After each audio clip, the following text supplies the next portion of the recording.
బంగ్లాదేశ్లో రిజర్వేషన్ల వ్యతిరేక పోరాటం జరుగుతుంది. అక్కడ ముస్లిం సామాజిక వర్గంలోనే ఈ రిజర్వేషన్లు ఏంటి, ఇక్కడ మన దేశంలోకి మళ్ళీ ఎస్సీ ఎస్టీ ఇట్లాగ ఉన్నాయా అంటే అట్లా కాదు. అక్కడ అసలు సమస్య ఏంటంటే 1971 సంవత్సరంలో బంగ్లాదేశ్ ఏర్పడింది.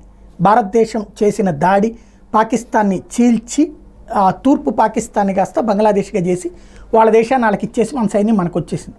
అప్పటి నుండి జరుగుతున్న పరిపాలనలో ఆనాడు స్వతంత్ర బంగ్లాదేశ్ కోసం పోరాడి ప్రాణాలు కోల్పోయినటువంటి వాళ్ళని స్వతంత్ర సమరయోధులుగా గుర్తించి వాళ్ళకి కొడుకులకి ఇదివరకు రిజర్వేషన్ ఇచ్చారు.